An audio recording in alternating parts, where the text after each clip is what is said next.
నమస్తే అండి. నమస్తే. ఒక సినిమా చేస్తారు, అది పొరపాటున హిట్ అవుతుంది. నిజంగానే పొరపాటున అనాలి. ఇంకా దెబ్బతో మెగాస్టార్ లెవెల్లో వీళ్ళు ఫీల్ అయిపోతారు, సెలబ్రిటీలు మాదిరి ఫీల్ అయిపోయి అప్పుడు వాళ్ళ అసలైన రూపం బయటకు వస్తూ ఉంటుంది. వాళ్ళకన్నా చిన్నవాళ్ళు కనిపిస్తే చాలు, ఏదైనా వాళ్ళు తప్పే చేసి ఉండొచ్చు, కానీ వాళ్ళ మీద వీళ్ళు పెట్టలేకపోయే తనం ఉంటుంది చూడండి.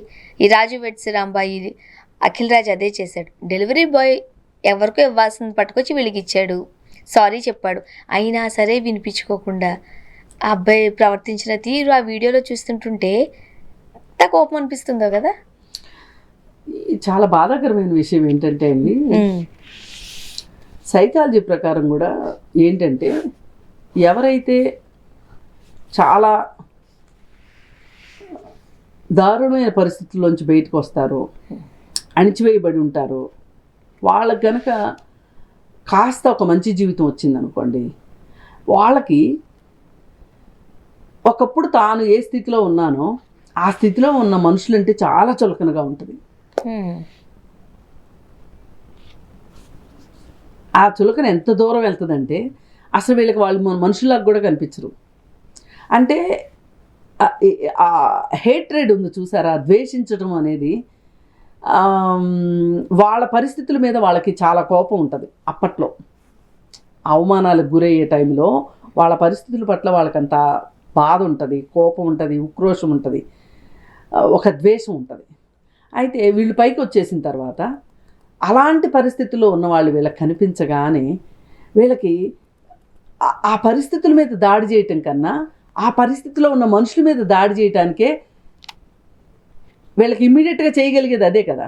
కానీ యాక్చువల్గా మన ఆ పరిస్థితిలో నుంచి వచ్చామనుకోండి, మన ఆలోచన అయితే అరే ఒకప్పుడు నేను కూడా ఇదే కదా అని కన్సర్న్ చూపిస్తాం. కొంతమంది ఉంటారు, కొంచెం ప్రేమ కూడా చూపించాలి. లెక్క అయితే దీన్ని సహానుభూతి అంటారు, ఒక ఎంపతి చూపించడం. కానీ దురదృష్టవశాత్తు అఖిల్ రాజ్ లాంటి వ్యక్తులు వీళ్ళు సక్సెస్ అయ్యారు. ఒక సినిమాతో అతనికి మంచి క్రేజ్ వచ్చింది, సంతోషం, ఎవరైనా రావాల్సిందే.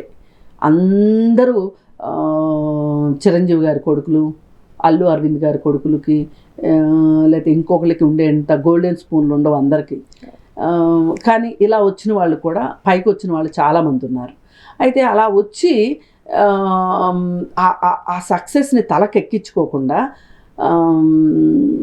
చాలా నార్మల్గా ఉంటుంది. మన ఎదురుకుంటానే నాని గారు ఉన్నారు, విజయ్ దేవరకొండ గారు ఉన్నారు, వాళ్ళకేమీ బ్యాక్గ్రౌండ్ లేదు, చిన్న చిన్న పాత్రలు చేసుకుంటూనే వచ్చారు. అయితే మనం అందరినీ ఒక గాట కట్టలేము. ఇప్పుడు మనం మాట్లాడాలనుకునేది ఏంటి అంటే, ఒక భావోద్వేగాల అదుపు అనేది చాలా అత్యవసరమైన విషయం ఒక మనిషికి. ఈ భావోద్వేగాల అదుపు తప్పినాయి అనుకోండి, దానిపైన మనకి పై చేయి ఉండాలి ఎప్పుడు కూడా. లేకపోతే అవి మన మీద పై చేయి చూపించినాయి అనుకోండి, ఇలాంటి అనర్థాలే జరుగుతాయి. ఇప్పుడు ఓకే, ఇప్పుడు బిగ్ బాస్లో నుంచి బయటకు వచ్చిన వాళ్ళు కూడా చూస్తున్నాం మనం, భావోద్వేగాల మీద వాళ్ళకి అదుపు ఉండదు, నేరాలు చేసే ఉద్దేశంలో ఎక్కడా రాజీ ఉండదు, రకరకాల దరిద్రంగా తయారైన వాళ్ళని మనం చాలామందిని చూసాం మనం. అయితే ఎందుకు చేస్తారు వీళ్ళు ఇట్లా అంటే, వాళ్ళకి అలా ఉంటే ఒక కిక్ అన్నమాట వాళ్ళకి, అందుకోసం అలా చేస్తారు. అలా కాకుండా ఒక మెచ్యూరిటీ వచ్చిందనుకోండి, వాళ్ళు అలా బిహేవ్ చేయరు. ఇప్పుడు ఎవరైనా ఎలా ఫీల్ అవ్వాలంటే, ఎవరినైనా వాళ్ళ వ్యక్తిత్వం ఏంటి అని తెలుసుకోవాలి అంటే కనుక, వాళ్ళకంటే తక్కువ స్థాయిలో ఉన్న వ్యక్తుల పట్ల ఏమంటాము, వాళ్ళ రిలేషన్షిప్స్ ఎలా ఉన్నాయి అనేది చూస్తే అర్థమవుతుందంట మనకి. ఇప్పుడు కొంతమంది ఉంటారు, ఇంట్లో పనిచేయడానికి వచ్చిన హౌస్ మేట్స్ ఉంటారు, వాళ్ళతోటి చాలా దారుణంగా బిహేవ్ చేస్తారు. ఎంత దారుణంగా కొడతారు, కాళ్ళతో తంతారంట. అయితే ఇవన్నీ ఒకప్పుడు భరించారు, కానీ ఇప్పుడు అంత భరించట్లేదు. వాళ్ళు కూడా భరించాల్సిన అవసరం కూడా లేదు. అయ్యో, ఇప్పుడు వాళ్ళు బెదిరిస్తున్నారు మనల్ని. అది అన్ని చోట్ల జరగదులేండి, కానీ అది ఇంకో రకం అమాయకత్వము. అయితే మన దగ్గర పనిచేసే వాళ్ళతోటి మనం ఎంత స్నేహపూర్వకంగా, సుహృద్భావపూర్వకంగా ఉంటామో, అంటే ఎలా ఉండాలి అంటే, ఇప్పుడు మన ఇంట్లో పనిచేసే అమ్మాయి ఉంది, ఆ అమ్మాయి మీద మనం ఒంటికాల మీద వెళ్ళే కంటే కూడా ఆ అమ్మాయి ప్లేస్లో మనం ఉంటే,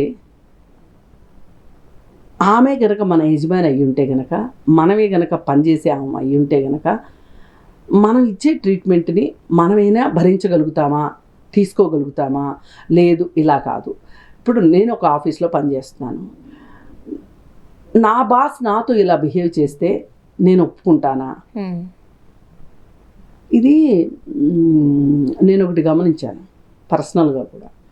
ఇప్పుడు మన ఇంట్లో పనిచేసే ఆమె ఉంటుంది, ఆమెని మన ఇంట్లో బాత్రూంలోకి వెళ్ళనిచ్చామనుకోండి, అది సహజమైన విషయం, అది న్యాయమైన విషయం. ఎలా? ఇప్పుడు మనం ఆఫీస్లో పనిచేస్తాం, ఆఫీస్లో మనకు వాష్రూమ్కి వెళ్ళే హక్కు మనకు ఉంటుందా, ఉండదా? ఉంటుంది కదా. అట్లాగే మన ఇంట్లో పనిచేసే అమ్మాయికి మన ఇంట్లో వాష్రూమ్ వాడుకునే హక్కు కూడా ఉంటుంది. ఇది మనకు అర్థమైంది అనుకోండి, మనం ఒక రకంగా ఒక మంచి మనిషిగా ఉన్నట్టు లెక్క. అలా కాకుండా పందానిలో ఉండు అని మాట్లాడారనుకో ఎవరన్నా, ఇలా మాట్లాడే వాళ్ళని నేను చాలామందిని చూశాను. వీళ్ళకి పనికిరాని వస్తువులన్నీ వాళ్ళకి ఇచ్చేయడము, పాడైపోయిందని తెలిసి కూడా ఇవ్వటము, ఇలా రకరకాలు చేస్తూ ఉంటారు. ఇప్పుడు ఎవరికన్నా బట్టలు ఇవ్వాలనుకోండి, మనం ఆ బట్టలు ఇచ్చేటప్పుడు మనమే వాళ్ళ పరిస్థితిలో ఉంటే ఇలాంటి బట్టలు ఇస్తే మనం సంతోషిస్తామా? అంటే ప్రతి చోట మనని ఊహించుకుంటే మనం సరిగా వ్యవహరిస్తాం. ఇప్పుడు ఈ అఖిల్ రాజు విషయంకి వస్తే, ఇప్పుడు డెలివరీ బాయ్ డెలివరీ తీసుకుని వచ్చి రాంగ్ డెలివరీ చేసినప్పుడు నేనే డెలివరీ బాయ్ని అయ్యి ఉంటే ఇంత ఎక్స్క్యూజ్గా ఫేస్ పెట్టగలనా? నేనైతే నిజంగా పెట్టాలని నా కాన్షియస్ నాకు చెప్తుందా? ఇంత ఎక్స్క్యూజ్ నేను ఎక్స్పెక్ట్ చేస్తానా? నా దగ్గర నుంచి ఇంకెవరైనా ఇంత ఎక్స్పెక్ట్ చేస్తే నేను అంత తట్టుకోగలనా, చూపించగలనా? అసలు ఫస్ట్ తట్టుకోగలగటమా లేదా అనేది అది ఇన్నర్ ఫీలింగ్. అవుటర్ ఫీలింగ్ ఏంటి? అసలు నిజంగా అయితే చూపించగలుగుతానా నేను? అవును. ఇది ఈ విధమైన ఎరుక అంటారు దీన్ని, తెలియడం అంటారు దీన్ని. మాకెందుకు తెలీదు? ఈ చెత్త తింటాం మాకు తెలీదా? ఈ చెత్త దూకోవడం తెలీదా? అన్నం తిన్నాక చేయగట్టుకోవడం తెలీదా? మాకు తెలియకపోవడం ఏంటి అంటారు. ఇవన్నీ చాలా మామూలు విషయాలు. ఒక మనిషి ఇంకొక మనిషి పట్టు వ్యవహరించే తీరు ఉంది చూసారా, అదే నీ సమానమైన స్థాయి మనుషులతోటో, నీకంటే పైనున్న మనుషులతోటో బిహేవ్ చేసే స్థాయి కాదు ఇక్కడ కావాల్సింది. నీకంటే తక్కువ మనుషులు ఎవరైతే ఉంటారో, అంటే చిన్న పనులు చేసేవాళ్ళు ఎవరైతే ఉంటారో, ఆర్థిక స్థాయిలో తక్కువ స్థాయిలో ఎవరైతే ఉంటారో నీకన్నా, అలాంటి వాళ్ళ పట్ల నువ్వు చూపించాల్సిన ఒక హృదయం ఉంది చూసారా, ఒక మనసు ఉంది చూసారా, దాన్ని బట్టి నీ వ్యక్తిత్వం నిరూపణ అవుతుంది. ఇవాళ అఖిల్ రాజు యొక్క వ్యక్తిత్వం కదా ఇక్కడ బయటపడింది. ఇప్పుడు అక్కడ అఖిల్ రాజు కాదు ఇక్కడ, అదొక పేరు అంతే, అతని పేరు. కానీ ఆ మనిషి యొక్క మనస్తత్వం కదా బయటకు వచ్చింది. అందుకే నేను అంటాను, మన కింద స్టాఫ్ తోటి మనం ఎలా వ్యవహరిస్తున్నాం, మన బాస్ మనతో ఎలా ఉండాలి? స్నేహపూర్వకంగా ఉండొచ్చు కదా, కొంచెం ఫ్రెండ్లీగా ఉండొచ్చు కదా, కొంచెం నాకు ఒక వెసులుబాటు ఇవ్వచ్చు కదా, కొంచెం చూసి చూడనట్లు పోవచ్చు కదా, ఇవన్నీ కోరుకుంటాం కదా మన బాస్ దగ్గర నుంచి. అలాగే మన కింద పనిచేసే వాళ్ళ దగ్గర కూడా వాళ్ళు కూడా ఇదే కోరుకుంటారు కదా. ఈ మాత్రం ఆలోచన, ఈ మాత్రం ఒక ఆలోచన ధోరణి ఉంటుంది చూసారా, ఇది పెంపొందించుకోవాలి ఎవరైనా. అంటే ఒక సినిమాలో హీరోయిన్ అయిపోయాను కాబట్టి, సెలబ్రిటీ స్టేటస్ వచ్చేసింది కాబట్టి అనే ఒక తలపొగరు కూడా ఉంటుంది. అంటే ఇంకొకటి కూడా ఉంటుంది ఏంటంటే, వాళ్ళకేవో కష్టాలు ఉంటాయి. ఒక సినిమా హిట్ అవ్వగానే అతను ఒక హీరోగా గుర్తింపు వచ్చేసినంత మాత్రాన అతని జీవితానికి సరిపడా అయిపోయింది అని అనుకోవటానికి లేదు. అప్పుడు ఆ క్షణంలో అతనికి ఏం కష్టాలు ఉన్నాయో మనం ఒక నిమిషం అతని వైపు గురించి కూడా ఆలోచిద్దాం. అతనికే ఉన్నాయో ఏ స్ట్రెస్లో ఉన్నాడో, ఉన్నప్పటికీ కూడా అదే నీకు ఒక సినిమా ఛాన్స్ ఇచ్చి ఆయన ఆ టైంలో ఫోన్ చేశాడు అనుకోండి, అతనితో అలాగే బిహేవ్ చేస్తావా? కాదు కదా. నువ్వు అలా మాట్లాడవు కదా, అక్కడ కొంచెం అన్నీ దగ్గర పెట్టుకుని మాట్లాడతావు కదా. మరి డెలివరీ బాయ్ దగ్గరికి వచ్చేసరికి, అందుకని ఇది మనిషి నేర్చుకోవాల్సింది. దీన్నే కాస్త జ్ఞానం అంటారు, కాస్త బుద్ధి అంటారు. ఇవి లేనప్పుడు ఇలాంటి ప్రమాదాలు జరుగుతూ ఉంటాయి. థ్యాంక్ యూ అండి. Thank you.